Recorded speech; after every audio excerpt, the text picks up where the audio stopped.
नमस्कार दोस्तों, स्वागत है आपका मेरे चैनल मेड हेल्थ सपोर्ट में। और दोस्तों, आज की इस वीडियो में हम बात करने वाले हैं कोलोनोस्कोपी के बारे में। दोस्तों, कोलोनोस्कोपी एक ऐसा टेस्ट होता है जिसका इस्तेमाल बड़ी आंत या फिर गुदा में किसी प्रकार की खराबी या फिर अन्य असामान्यताओं का पता लगाने के लिए किया जाता है। कोलोनोस्कोपी के दौरान मरीज की बड़ी आंत में गुदा के माध्यम से एक लंबी और लचीली ट्यूब डाली जाती है और इस ट्यूब को हम बोलते हैं कोलोनोस्कोप। और इस ट्यूब के अगले सिरे पर एक छोटा सा कैमरा लगा होता है और जिसकी मदद से डॉक्टर जो है वो गुदा के अंदर देख पाते हैं। और यदि कॉलोन यानी कि बड़ी आंत या गुदा में कोई असाधारण ऊतक या मांस बढ़ा हुआ है तो कोलोनोस्कोप की मदद से उसको हटाया जा सकता है। इसके अलावा कोलोनोस्कोपी के दौरान ऊतकों के सैंपल भी लिए जा सकते हैं और इन सैंपल को लेबोरेटरी में टेस्टिंग के लिए भेजा जाता है। अब दोस्तों, बात करते हैं कि कोलोनोस्कोपी जो है वो किस लिए की जाती है, मतलब कि इसका पर्पज़ क्या है। तो कुछ जांच करने के लिए डॉक्टर जो है वो कोलोनोस्कोपी टेस्ट करवाने का सुझाव दे सकते हैं, जैसे कि आंत संबंधी लक्षण व संकेतों का पता लगाने के लिए। यदि आपको पेट में दर्द, गुदा से खून आना, लंबे समय से कब्ज या दस्त या फिर आंतों से संबंधी कोई अन्य समस्या है तो कोलोनोस्कोपी की मदद से डॉक्टर इन समस्याओं के कारण का पता लगा सकते हैं। दूसरा है कोलोन कैंसर की जाँच करने के लिए। यदि आपकी उम्र 50 साल या उससे अधिक हो गई है और आप सामान्य रूप से स्वस्थ हैं तो कोलन कैंसर की जांच करने के लिए डॉक्टर 10 साल में एक या फिर अधिक बार कोलोनोस्कोपी करवाने का सुझाव देते हैं। कोलन कैंसर की जांच करने के लिए कोलोनोस्कोपी ही एकमात्र विकल्प नहीं है। आपके लिए उपलब्ध अन्य विकल्पों का पता करने के लिए अपने डॉक्टर से बात करें। और तीसरा है पॉलिप्स यानी कि बढ़ा हुआ मांस जो है उसकी जाँच करने के लिए। यदि आपके कोलन में पहले भी मांस बढ़ चुका है तो डॉक्टर कोलोनोस्कोपी टेस्ट करवाने का सुझाव दे सकते हैं ताकि किसी नए पॉलिप्स का पता लगाया जा सके और उसे निकाला जा सके और इससे कोलन कैंसर के जोखिम को कम करने में भी मदद मिलती है। और अब दोस्तों, बात करते हैं कि कोलोनोस्कोपी करने से पहले क्या किया जाता है। तो कोलोनोस्कोपी टेस्ट करवाने से पहले आपको अपनी बड़ी आंत को अच्छे से साफ करने के लिए कहा जाता है। यदि बड़ी आंत ठीक से साफ ना हो पाए तो कोलोनोस्कोपी के दौरान बड़ी आंत और गुदा का क्षेत्र साफ नहीं दिखाई दे पाता। कोलन को अच्छे से साफ करने के लिए डॉक्टर जो है वो कुछ तरीके सुझाते हैं, जैसे कि परीक्षण से एक दिन पहले विशेष प्रकार का भोजन खाना। डॉक्टर आमतौर पर कोलोनोस्कोपी टेस्ट करने से एक दिन पहले किसी भी प्रकार के कठोर आहार खाने से मना कर देते हैं और इसके अलावा पीने के लिए पानी, बिना दूध व क्रीम की चाय और कॉफ़ी वगैरह जैसे तरल पदार्थ ही लेने चाहिए। लाल रंग के तरल पेय पदार्थों को ना पिएं क्योंकि ये कोलोनोस्कोपी टेस्ट के दौरान खून जैसे दिखाई देते हैं। डॉक्टर परीक्षण से पहली रात में 12 बजे के बाद कुछ भी खाने से मना कर देते हैं। दूसरा तरीका है लैक्सेटिव यानी कि पेट साफ करने की दवाएं लेना। डॉक्टर अक्सर आपको लैक्सेटिव दवाएं लेने का सुझाव भी दे सकते हैं, जो कि टैबलेट या क्रीम के रूप में मिल जाती है। डॉक्टर आपको परीक्षण से पहली रात या टेस्ट की सुबह लैक्सेटिव लेने के लिए कह सकते हैं। तीसरा है एनीमा किट का इस्तेमाल करना। कुछ मामलों में डॉक्टर आपको एनीमा किट का इस्तेमाल करने का सुझाव भी दे सकते हैं, जिसकी मदद से कोलन को खाली किया जाता है। एनीमा किट का इस्तेमाल या तो कोलोनोस्कोपी से एक रात पहले किया जाता है या फिर सिर्फ कुछ घंटे पहले ही किया जाता है और यह आमतौर पर कोलन के निचले भाग को खाली करने में ही प्रभावी होता है। एनीमा किट कोलन को खाली करने का मुख्य तरीका नहीं है। उसके बाद है दोस्तों, दवाओं को एडजस्ट करना। यदि आपको किसी भी प्रकार की दवा लेते हैं तो कोलोनोस्कोपी टेस्ट होने से कम एक सप्ताह पहले डॉक्टर को उन सभी दवाओं के बारे में बता दें। खासकर यदि आपको डायबिटीज़, हाई बीपी या हार्ट से संबंधी कोई समस्या है या फिर यदि आप ऐसी दवाएं खा रहे हैं जिनमें आयरन हो तो निश्चित रूप से डॉक्टर को बता दें। कुछ और दवाएं भी हैं जिनके बारे में डॉक्टर को बताना बहुत ज़रूरी होता है, जैसे कि एस्पिरिन या वारफारिन जैसी खून को पतला करने वाली दवाएं, खून का थक्का जमने से रोकने वाली दवाएं जिन्हें कि हम एंटीकोएगुलेंट्स कहते हैं, हृदय के लिए इस्तेमाल की जाने वाली कुछ प्रकार की दवाएं जो कि प्लेटलेट की संख्या को प्रभावित करती है, जैसे कि क्लोपिडोग्रेल। इन सभी दवाओं के बारे में कोलोनोस्कोपी टेस्ट होने से करीब एक हफ्ता पहले ही डॉक्टर को बता देना चाहिए और आपको सिर्फ कुछ ही समय के लिए अपनी दवाएं और उनको खुराक को एडजस्ट करना पड़ सकता है। दोस्तों, बात करते हैं कि कोलोनोस्कोपी कैसे किया जाता है। तो कोलोनोस्कोपी प्रक्रिया के दौरान मरीज को सिर्फ एक विशेष प्रकार का गाउन पहनना होता है और इस प्रक्रिया के दौरान मरीज को आमतौर पर बेहोश करना ज़रूरी होता है। यदि मरीज को पूरी तरह से बेहोश करने की ज़रूरत नहीं है तो उनको टैबलेट या कैप्सूल के रूप में एक हल्का सेडेटिव दिया जाता है, जो कि एक हल्की बेहोशी की अवस्था में ले जाने वाली दवा होती है। अन्य मामलों में सेडेटिव और दर्द को कम करने वाली अन्य दवाओं को मिलाकर इंजेक्शन के द्वारा दिया जाता है ताकि कोलोनोस्कोपी के दौरान होने वाले दर्द या तकलीफ को कम किया जा सके।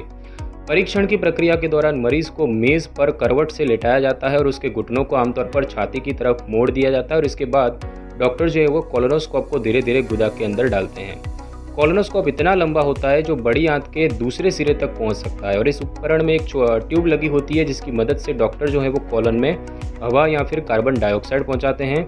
कॉलन में हवा या फिर कार्बन डाइऑक्साइड भरकर उसको फुला दिया जाता है जिससे कि कॉलन की परतें स्पष्ट दिखाई देती हैं।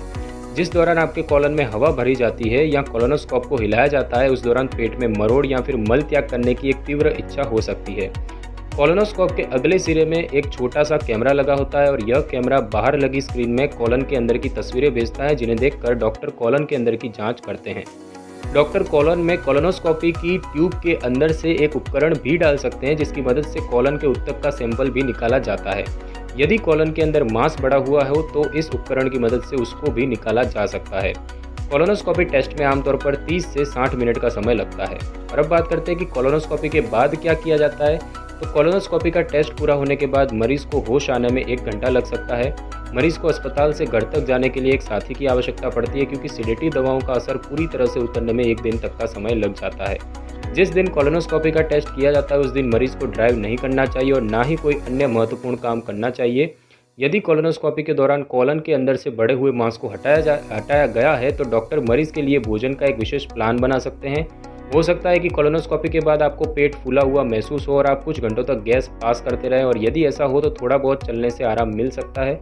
टेस्ट के बाद जब आप पहली बार मलत्याग करते हैं तो उस दौरान आपके मल में थोड़ा बहुत खून भी आ सकता है और आमतौर पर यह कोई हानिकारक स्थिति का संकेत नहीं होता। यदि आपको हर बार मलत्याग करने के बाद खून आ रहा है और पेट में दर्द या बुखार जैसे लक्षण महसूस हो रहे हैं तो डॉक्टर को इस बारे में बताएं। हालांकि यह स्थिति कोलोनोस्कोपी के तुरंत बाद या कुछ दिन के बाद हो सकती है, लेकिन कुछ मामलों में यह 1 या 2 हफ्तों तक रह सकती है। अब दोस्तों बात करते हैं कि कोलोनोस्कोपी के क्या जोखिम होते हैं। तो दोस्तों कोलोनोस्कोपी टेस्ट के खास जोखिम नहीं होते। कुछ गिने चुने मामलों में कुछ परेशानियां हो सकती हैं जैसे कि परीक्षण के दौरान इस्तेमाल की गई सेडेटिव दवा का उल्टा रिएक्शन होना या फिर कोलोनोस्कोपी के दौरान जहां से उत्तक का सैंपल लिया गया था या बढ़े हुए मांस को निकाला गया था उस जगह से खून आना या फिर बड़ी आंत या गुदा की परत में कोई छिद्र या दरार बन जाना। कोलोनोस्कोपी से जुड़े सभी जोखिमों पर चर्चा करने के बाद डॉक्टर इस प्रक्रिया को करने से पहले आपको सहमति पत्र पर हस्ताक्षर करने के लिए कहेंगे। और अब दोस्तों बात करते हैं कि कोलोनोस्कोपी के रिजल्ट का क्या मतलब होता है। तो दोस्तों डॉक्टर टेस्ट की रिपोर्ट पढ़ने के बाद आपको उसका मतलब समझाएंगे। टेस्ट का रिजल्ट नेगेटिव आता है यानी कि आपका स्वास्थ्य सामान्य है, या पॉजिटिव आता है इसका मतलब कि कुछ प्रॉब्लम है। अगर हम बात करें नेगेटिव रिजल्ट की तो यदि टेस्ट के दौरान डॉक्टर को कॉलन में किसी भी प्रकार की खराबी या असामान्यता ना मिले तो टेस्ट को नेगेटिव माना जाता है। डॉक्टर आपको फिर से कोलोनोस्कोपी टेस्ट करवाने का सुझाव कुछ परिस्थितियों में दे सकते हैं, जैसे कि 10 साल में यदि आप में उम्र अधिक होने के अलावा कॉलन कैंसर के कोई और जोखिम नहीं है तो डॉक्टर आपको 10 साल में एक बार कोलोनोस्कोपी टेस्ट करवाने की सलाह दे सकते हैं। दूसरा है 5 साल में यदि कोलोनोस्कोपी के दौरान आपके कॉलन में बढ़ा हुआ मांस या कुछ असामान्य उत्तक मिले हैं तो डॉक्टर आपको 5 साल के बाद फिर से कोलोनोस्कोपी टेस्ट करवाने का सुझाव दे सकते हैं। और तीसरा है 1 साल में यदि कोलोनोस्कोपी करने के दौरान आपके कॉलन में मल के अवशेष दिखाई देते हैं जो टेस्ट को ठीक से होने नहीं दे रहे हैं तो डॉक्टर अगले साल कोलोनोस्कोपी टेस्ट करवाने की सलाह देते हैं। और अब बात करते हैं दोस्तों पॉजिटिव रिजल्ट की। तो यदि कोलोनोस्कोपी के दौरान कॉलन में किसी प्रकार का असाधारण उत्तक या बढ़ा हुआ मांस पाया जाता है तो इस टेस्ट के रिजल्ट को पॉजिटिव माना जाता है। ज़्यादातर कॉलन में बढ़े हुए मांस के टुकड़े कैंसर युक्त नहीं होते, लेकिन उनमें से कुछ ऐसे टुकड़े हो सकते हैं जिनमें बाद में कैंसर हो सकता है और इसीलिए बढ़े हुए मांस का सैंपल निकाला जाता है और उसे टेस्टिंग के लिए लेबोरेटरी भेज दिया जाता है। लेबोरेटरी में सैंपल की यह जांच की जाती है कि वह कैंसर से ग्रस्त है या कैंसर से मुक्त है। यदि कॉलन में बढ़े हुए मांस के टुकड़े अधिक संख्या में पाए जाते हैं तो नियमित रूप से जांच करना आवश्यक होता है। और यदि टेस्ट के दौरान कॉलन में बढ़े हुए मांस के 1 या 2 टुकड़े पाए जाते हैं जो कि 1 सेंटीमीटर से छोटे हैं और कॉलन कैंसर के अन्य जोखिम कारक नहीं हैं तो डॉक्टर 5 या 10 साल के बाद फिर से कोलोनोस्कोपी करवाने का सुझाव देते हैं। और यदि आपको कुछ समस्याएं हैं तो डॉक्टर आपको और जल्दी कोलोनोस्कोपी टेस्ट करवाने का सुझाव दे सकते हैं, जैसे कि कॉलन में बड़े मांस के 2 या उससे अधिक टुकड़े हों, कॉलन में 1 सेंटीमीटर से ज़्यादा मांस बढ़ चुका हो, कॉलन में बढ़े हुए मांस या मल के अवशेष होने के कारण कोलोनोस्कोपी ठीक से ना हो पाना, या फिर बढ़े हुए मांस में कुछ विशेष असामान्यताएं दिखाई देना जो कि भविष्य में कैंसर का कारण बन सकती है। साथ ही साथ कॉलन में अगर कैंसर युक्त मांस के टुकड़े हों तो आपको जल्दी से कोलोनोस्कोपी टेस्ट करवाने का सुझाव दे सकते हैं।